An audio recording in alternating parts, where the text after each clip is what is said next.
When you're looking for safety in your portfolio, a lot of times you might consider a bond strategy. But what's the difference between a bond and a bond alternative, and why do you need to know? Well, by the end of this video, you're going to gain clarity for your personal retirement plan, and you're going to have action items to secure your retirement. To learn more about securing your retirement and all the different elements you need to know, subscribe to our channel and hit the bell to be notified when we post a video every Monday. We have helped hundreds of our clients gain clarity and get on the path to a comfortable and happy retirement. Now it's your turn. Let's dive in. Welcome, everyone, to Secure Your Retirement podcast.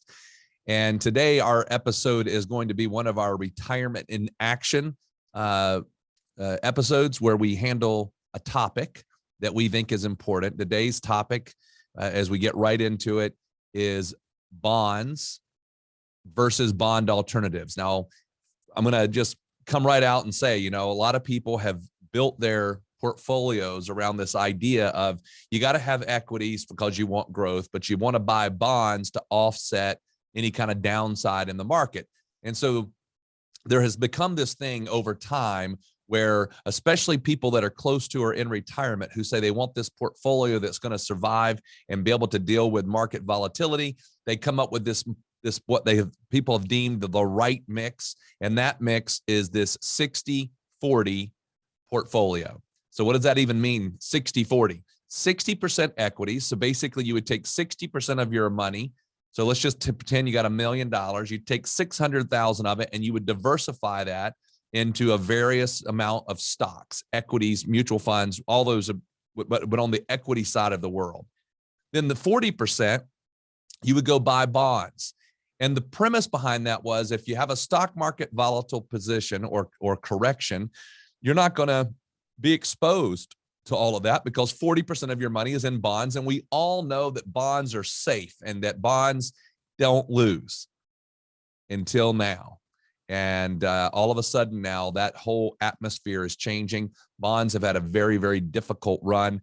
And we believe that they're going to continue to have a difficult run for probably the next decade.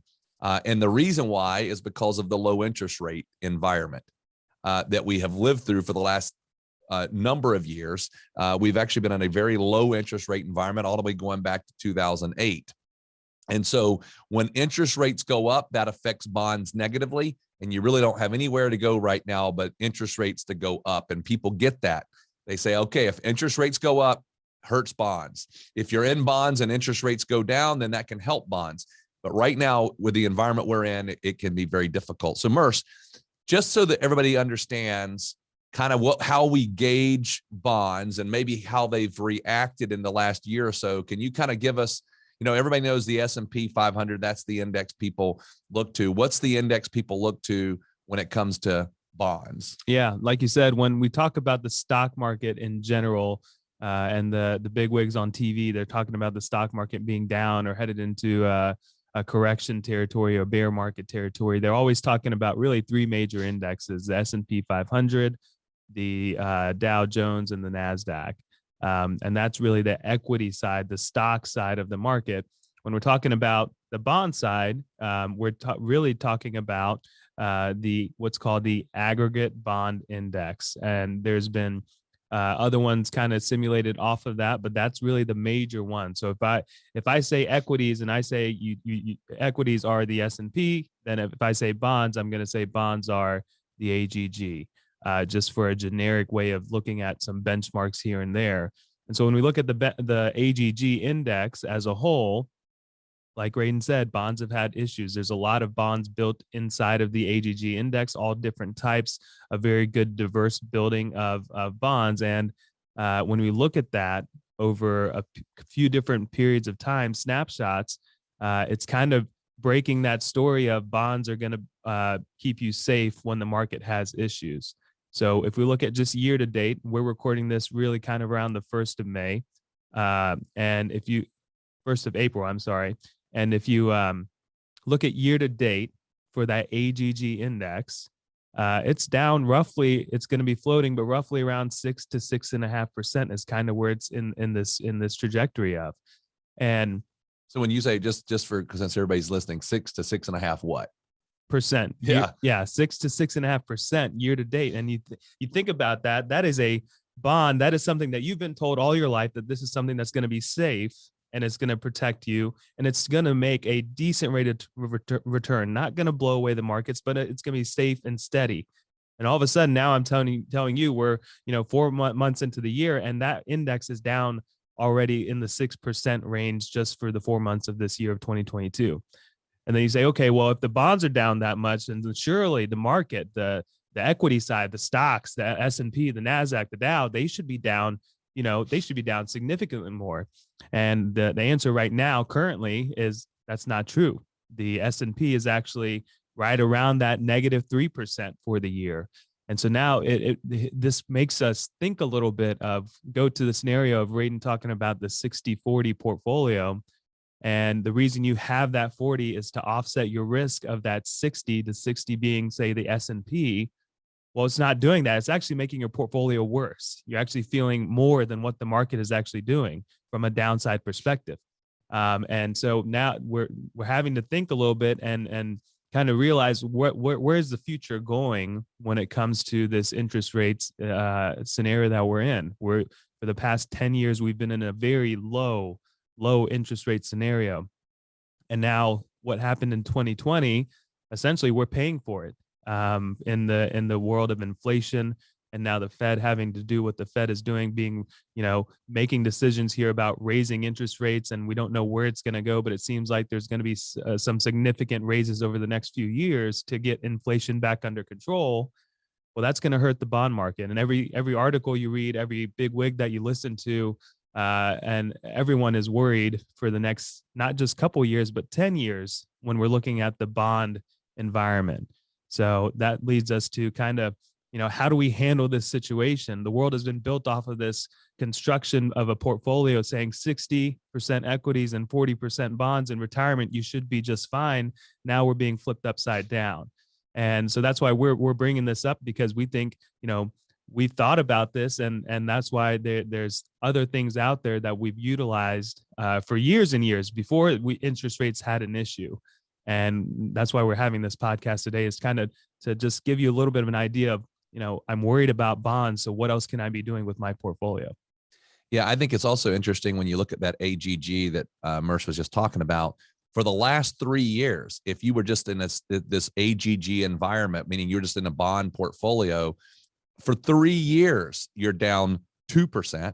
That means you've lost money for the last 3 years.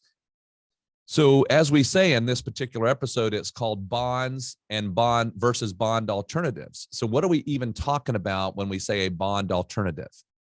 Well, if you've listened to our podcast for very long, and if you haven't, you can go find the episodes where we talk about actively managing your money. Well, we do that on the equity side. In fact, our overall money management approach is we ourselves will protect from significant loss because we have a sell side discipline.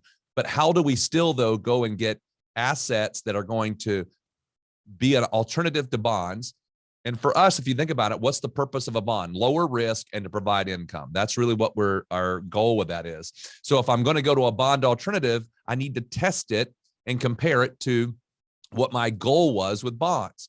So I need to say, is it going to be volatile, or is it going to be safe compared to the stock market? And then number two, can it provide me income? So when we go out and look at different places to do that, a place that comes up in conversation, and over the years it has come up more and more in topic, are using fixed annuities, and specifically fixed indexed annuities. Now, you probably, if you've ever read anything about these, you can find pros and cons articles about them, pros or cons. But when you put it in the context of not comparing it to the stock market, but comparing it to bonds, annuities provide a very, very good alternative to bonds. Why? First of all, an annuity, a fixed index annuity, cannot lose in a year. So had you been in, if let's just compare it from the perspective this year, you were in a fixed index annuity. Instead of being down 6.33, worst case, you're down 0. That's your worst case, is you've made nothing. For the last 3 years, your worst case is you have made nothing. That's your worst case. But what is the reality? Well, we've been doing these for a long time, and what we find is it's a pretty safe number to say over a 10-year period, the fixed index annuity is going to earn in that 3 to 6% range. 3 to 6% on average. Is it going to make it every single year? No, but what is it never going to do? It's never going to lose. Now, Merce and I, we talk a lot about how to structure our plan. We want to have some money that's for growth. We want to have some money that's for income. So Merce, could you just kind of maybe walk us through a little bit about if we use this bond alternative, we don't lose. And when we don't lose, we can then depend on the income. So how do we structure maybe an overall plan, just a high level on how we would do that? Yeah. So the big part of this is there is no cookie cutter approach. It's not just saying, hey, let's put a 60% into the growth side of things and let's put 40% into a bond alternative. It's really every family is different. And so we start everything off, and you've heard us talk about this quite a bit with a retirement financial plan. What that does is it gives us a very good idea in a couple of different ways is, here's where you are today, here's where you're headed when you reach retirement, and here's what your retirement's going to look like based off of some assumptions, of course. And what that does is give us a picture on a couple of different things. Hey, are we going to be okay? And what is our income need going to be? When I say that, we're looking at what is coming in from various sources. So maybe you got Social Security, maybe you've got pension, rental income. But then where's that deficit of, living your normal life? How much extra do you need on top of that? And whatever that number is, that's where we're going to start strategizing, saying, hey, we need to cover this. And typically we're going to use that bond alternative. Now, whatever that number is, we're going to walk you through it. And basically it's a whole nother conversation that we get into, talking about different buckets that we want to have money in. But ultimately we look at it from this perspective, and everything about investing is purely about how you understand it and how you perceive it and what your expectations are. And when we're talking about income, like Raiden said, we want to be using something that is safe and reliable and not volatile, so that we can count on it to be there for the next 10, 15 years or even longer. And that helps us make a plan. So now think about this. We come up with a plan that has your income covered for the next some odd years, 10, 15, 20 years, whatever that number is, whatever you desire. And you still have your growth bucket. You still have your money in the market and growing, also taking risks there, that has the ability now to grow and grow over not just a few years, but you're not touching it for the next 10, 15, 20 years. Imagine the power of that. And so that's kind of how we look at it, is saying, let's structure this so that we know that we have income we can count on, so that the other assets can grow untouched for a very long time. And then if we have to rearrange because things happen in life, we have plenty of flexibility to rearrange. But that's the overall concept there of how we structure these income plans. So ultimately what we're trying to say is that we're not trying to say that bonds are horrible. Don't buy a bond. That's not our message. What we're saying though is that we do believe that bonds have had a hard time for the last few years. We believe that's going to continue as we deal with the interest rate environment that we are in currently. And as already has been said, the Fed has said they're going to raise rates. They've given us this idea that they're going to do it multiple times throughout this year and next year, significantly raising the interest rate of where we were, which was basically zero. And so if you are right now looking at your portfolio and you've been in that 60-40 kind of mix, if there's never, ever been another time, this is the time that you want to reevaluate how you're looking at that portfolio, maybe get a fresh set of ideas or set of eyes on that portfolio. We're just feeling really strongly right now that we want to look at things different than we ever have. And because the reason why is the world's a little different than it ever has been before. So keep that in mind. By the way, we do appreciate you listening to us today. Go check out the website, pomwealth.net. Go to the blog page. We have a whole article on this very topic of bonds versus bond alternatives. You can go through it and read it and find all what we just talked to you about, and that'll be all your notes for you. Also, if you would like to get have a conversation with myself or Merce, please just go on the website, top right-hand corner. You got a little button there you can click on for a 15-minute, no obligation phone conversation. We would love to be able to hop on the phone and have a conversation with you. We hope this has been of benefit. We hope this helps you to get at least your mind thinking about some alternatives to what what you might felt was already a bad scenario. But thank you very much. We'll talk to you again next week. We hope this video has given you some confidence and clarity as you plan for a worry-free life in retirement. But what else do you need? We have created a complimentary video course called 3 Keys to Secure Your Retirement. This video walks you through step by step what you need to do to get ready for retirement. You can also check out our podcast called Secure Your Retirement. You can subscribe below.